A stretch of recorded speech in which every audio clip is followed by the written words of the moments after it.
गांव में 3 पक्की सहेलियां संजना, आराध्या और आयुषी रहती थी। वो तीनों एक ही स्कूल में एक ही क्लास में पढ़ती थी। छुट्टी के बाद वो तीनों एक साथ बाहर निकली। वो देखो, हमारे बर्गर वाले चाचा आ गए। ये बिल्कुल टाइम पर आते हैं हमेशा। वो तीनों बर्गर वाले के पास चली गई। बोल संजना, क्या खाएगी तू? बर्गर, मोमोज या पानी पूरी? इतने में उसे थोड़ी दूरी पर एक दूसरी लड़की बीच में बोल पड़ी। अरे वो बेचारी क्या बताएगी? वो तो बेचारी तुम दोनों के सहारे ही चाचा के बर्गर के ठेले के पास आ जाती है। अगर तुम दोनों अमीर सहेलियां उसकी जिंदगी में ना होती तो वो आज तक बर्गर की शक्ल तक नहीं देख पाती। इतना सुनते ही आराध्या और आयुषी मुस्कुराई और उस लड़की के पास चली गई। आप दोनों मेरे पास क्यों चली आई? जाओ जाओ, अपनी गरीब सहेली को बर्गर पिज्जा खिलाओ। उसके इतना बोलते ही आराध्या और आयुषी ने उस लड़की को मारना शुरू कर दिया। उन दोनों लड़कियों को रोकते रहे, लेकिन वो लड़कियां नहीं रुकी और उसे मारती रही। तूने ही कहा था ना कि हम दोनों बहुत अमीर हैं। ये ले पैसे, अपना इलाज करा लेना। उम्मीद से ज्यादा ही पैसे होंगे। आज के बाद हमारी सहेली के खिलाफ किसी ने जरा सा भी कुछ कहा तो उसका अंजाम इससे भी खौफनाक होगा। चल संजना, अब घर चलते हैं। वो तीनों सहेलियां वहां से चली गई। तभी चाचा ने उस लड़की से कहा, बिटिया, मुझे लगता है कि आज के बाद आप किसी भी गरीब का मजाक नहीं उड़ाओगी। तो इस तरह से उन तीनों की दोस्ती के चर्चे पूरे स्कूल में थे। संजना गरीब जरूर थी, लेकिन आयुषी और आराध्या उसे इस बात का कभी भी मलाल नहीं होने देती थी। रास्ते में, मैं कितनी खुशनसीब हूँ कि मुझे तुम दोनों जैसी सहेलियां मिली। तुम दोनों इतनी ज्यादा अमीर हो, तुम दोनों के पिताजी की खुद की कंपनियां चलती हैं, फिर भी तुम दोनों मुझसे कितना प्यार करती हो। तुम दोनों को तो किसी बड़े अमीरों वाले स्कूल में पढ़ना चाहिए।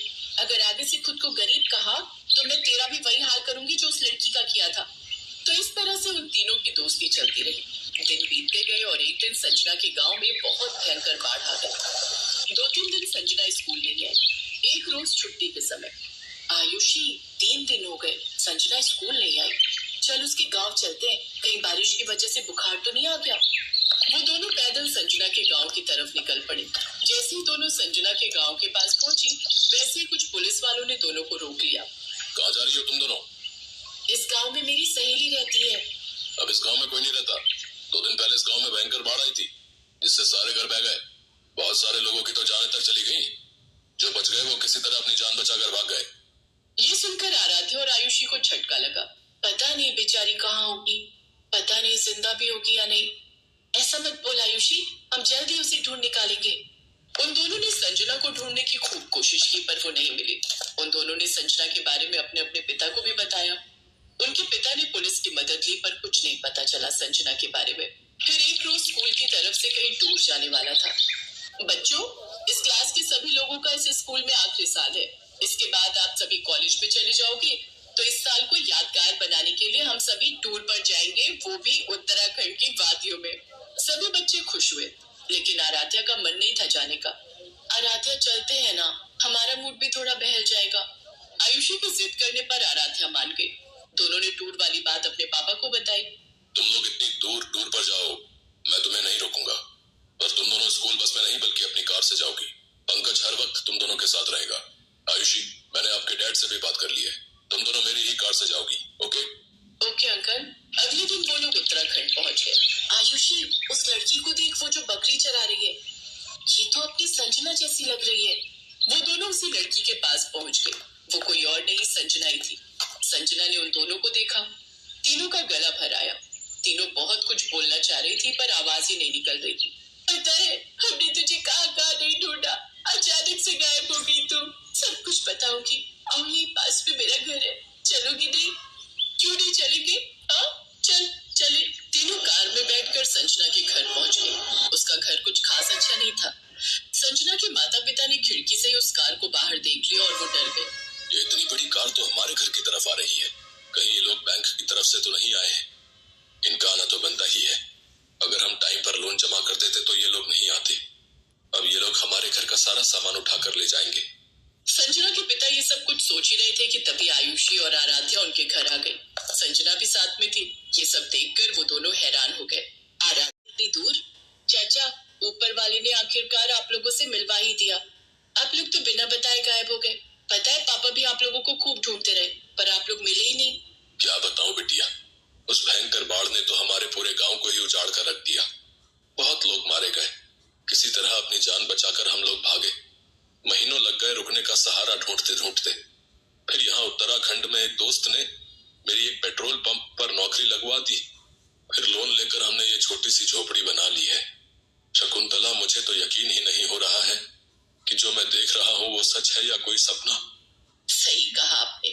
ये दोनों बहुत बड़े घर की बेटियां हैं, फिर भी हमारी संजना से इन्होंने आज तक दोस्ती नहीं तोड़ी।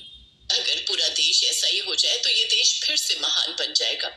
अम्मा, तुम तो जानती हो कि ये दोनों मेरी बचपन की सहेलियां हैं। हम तीनों को पूरा स्कूल जानता था। एक बार तो मुझे किसी ने गरीब कह दिया तो इन दोनों ने उसकी खोपड़ी फोड़ दी।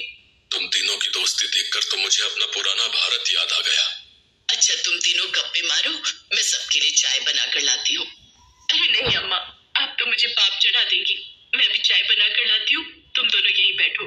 अम्मा जी, आप दोनों बैठो, आज हम तीनों मिलकर चाय बनाएंगे। फिर आप बताना कि चाय कैसी है। हाँ माँ जी, हम तीनों बेटियों के होते हुए भला आप क्यों चाय बनाएंगी। तो इस तरह संजना, आयुषी और आराध्या किचन में चाय बनाने चली गई।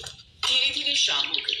तो ठीक है संजना, हम दोनों ने अब तुम्हारा घर तो देख ही लिया है, अब हम दोनों आते रहेंगे। मेरा मन तो बहुत कर रहा है कि तुम दोनों आज रात यहीं रुक जाओ, पर चाहकर भी मैं तुम दोनों को अपने घर में नहीं रोक सकती। ना ही मेरे घर में बेड है और ना ही अच्छा बिस्तर, जमीन पर गद्दा बिछाकर सोना होगा। तभी उसकी माँ ने कहा, अरे बेटा, रात होने वाली है, इतनी रात में कहाँ जाओगी। क्यों संजना, मैंने सही कहा ना। अब संजना को मजबूरी में हाँ कहना पड़ा। तभी उन दोनों ने अपने अपने पिता को फोन कर दिया। पापा, यहाँ हमें संजना मिल गई, लेकिन वो लोग जिद कर रहे हैं कि आज रात रुक जाओ, तो क्या मैं रुक सकती हूँ? ठीक है, रुक जाओ। मैं तुम्हारे प्रिंसिपल और पंकज से बात कर लेता हूँ। कल मैं भी आ रहा हूँ संजना बिटिया से मिलने। अगले दिन आराध्या के पिता भी आ गए। अरे, आप दूसरे के पेट्रोल पंप पर काम करना बंद कर दीजिए। मैंने अपने गांव के पास ही पेट्रोल पंप खोला है, आप लोग वहीं वापस चलिए, क्योंकि वो पेट्रोल पंप आपको ही मैनेज करना है। तो कुछ महीनों बाद वो लोग अपने पुराने गांव वापस आ गए।